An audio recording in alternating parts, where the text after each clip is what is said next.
un programa más de Fuera del Control. Hoy es viernes, así es, viernes de Fuera del Control. Mi nombre es Memo García, mejor conocido como Memo Hierbas. Aunque, sí, ya sé, me desconocen porque no tengo la barba. O me dicen que escuchan a Memo Hierbas, pero no ven a Memo Hierbas. Pero bueno, eso no es lo importante el día de hoy. Lo importante es que ya ahora sí cerramos con todo lo que es L3 2018, un gran evento que se llevó a cabo en Los Ángeles, California. Y agradecemos a la gente de Bud Light todo su gran apoyo. Un evento que dejó a algunos enojados, otros contentos, otros tristes, y donde a lo mejor probablemente el ganador de este 3 pueda ser Nintendo. Así es, y no es porque sea fan de Nintendo, simplemente porque Nintendo nos mostró juegos que salen este año. Xbox mostró juegos, así es, pero mostró más videos que gameplays. Y PlayStation, como siempre, no se entiende qué es lo que quiere con sus conferencias. Pero vimos grandes juegos, señores. Nintendo, vimos Smash, vimos Mario Party, también vimos Resident Evil 2, Forza Horizon 4, Gears of War 5, un pequeñito adelanto de Halo, del nuevo Halo. Pero fíjense que lo más importante fue toda la gente que convivió, que entraron a este evento. Porque ahora ya está abierto al público. Sí, el costo es un poquito alto, pero se divirtieron, hicieron muchas filas. Pero era increíble todo lo que se vio en este 3, a pesar de que se ha ido modificando al pasar los años. Sin embargo, la diversión aún está en ese evento. Un evento que nos deja, pues, esperanzas para grandes juegos que vienen este año y principios del otro año. Kingdom Hearts, al fin tuvimos una fecha. Viene Dragon Quest. Tenemos el nuevo juego de Spider-Man. Ese gameplay que vimos de The Last of Us está increíble. Me gustó mucho la mecánica que manejaron, el realismo, la reacción del personaje. Creo que sí fue un E3 satisfactorio, no del todo. Como dije, hay muchos que se molestaron porque pues seguimos esperando qué pasa con el juego de Kojima, cuándo realmente va a salir, cuándo va a estar listo, 2019, 2020 o 2021.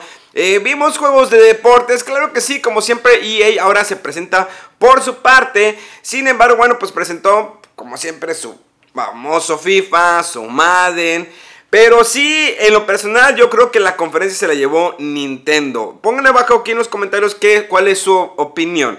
Pero ya casi para finalizar todo este gran capítulo de E3, todo este viaje, todo lo que les estuvimos mostrando en los videos pasados, porque era para que vean cómo es la experiencia y que algún día espero que tengan la oportunidad de ir, que puedan comprar, que conseguir su boleto para que entren antes de que el evento lo vuelvan a modificar en unos años más o que cambie de lugar. Les dejo pues parte de lo que vimos.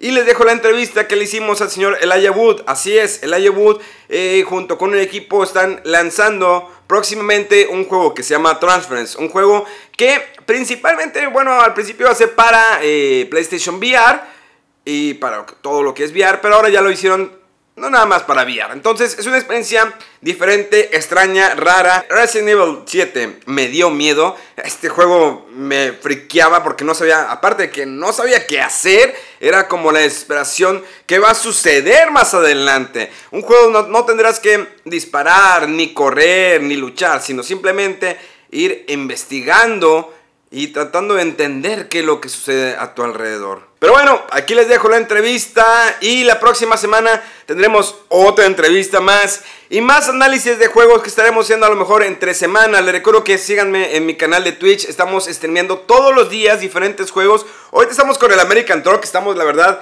fascinados con este juego, la experiencia con el volante es increíble, pero vienen más lanzamientos, vienen más juegos.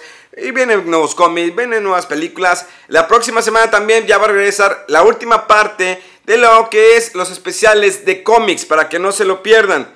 De ese especial depende si quieren que continuemos con nuestros especiales. Así es, bueno, los dejo con la entrevista de Elijah Wood y nos vemos la próxima semana. How do you feel? It's really exciting. Yeah, it's exciting to see like people's reaction, like the emotion that they feel while trying the demo. It's definitely, and also we did it on some playtests before and see because we're targeting emotional reaction in the player, and to see that people are responding, it's amazing. It's great. Yeah, it's really gratifying. How was the idea to make this kind of game? Oh boy. Well, I suppose the nugget of the idea came out of a kind of brainstorming session with Ubisoft about ideas that we had for different kinds of games in VR, largely sort of experiential and sort of genre-based, not all horror, but certainly genre-based, things that would elicit certain responses.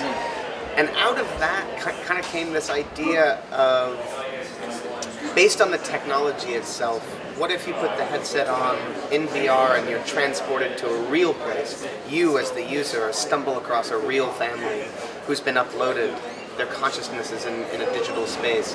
And we just kind of, we zeroed in on that, and then it was extrapolating on that. Who are these people? Why are they there? What is their mental state? Were they uploaded properly? Did something go wrong? Who is the architect of this? And once we sort of were down that road, it really unveiled what the sort of story would be. And the fact that you play in VR, that you're immersed in it, you really have, and you play as yourself. And the emotional connection that you see while seeing these characters that sometimes jump right in front of you, sometimes they're afar, and like the way that they talk to you, like the way that you feel that the house is closing on you, the environmental. How many times have you both involved in this game? How many years or 1 year? It's about 2 years. 2 years? Yeah. And is it the same idea since the first one, the first day, and this day? It evolved a lot. It evolved a lot. Yeah, I think that the core idea was very much the same. It kind of was where the story kind of extrapolated from. But it's definitely undergone evolution as we continue to work to make the thing more effective and to make the story better.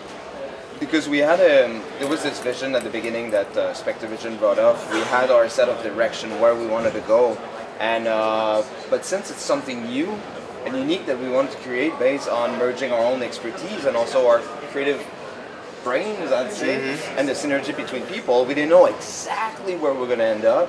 We knew what we were looking for, and then it's the journey that led us there through workshops, through like weekly Skype calls, like texting each other to try just to make it better, and try to merge a game structure with a movie structure to make sure that it's this aligned over the course of this experience. What is the difference do you see working with movies and video games? Well, I mean, from a creative standpoint, the process is similar in the sense that it's a group of people all trying to make something come to life in the best possible way that they can. And so that's very familiar. It's you know, like a film, you've got a piece of material, a script, a director's vision, and everyone bandies together and contributes to help make that thing come to life in the way that everyone imagines it to be. And it's not dissimilar in games. I think what's most interesting to me in video games are the people that are trying to do things that have never been done before. You know, twisting the medium and playing with new mechanics and new approaches to storytelling, that's exciting. And it's the same for film, you know. My favorite films are often the movies that try and push things in different directions that are unexpected.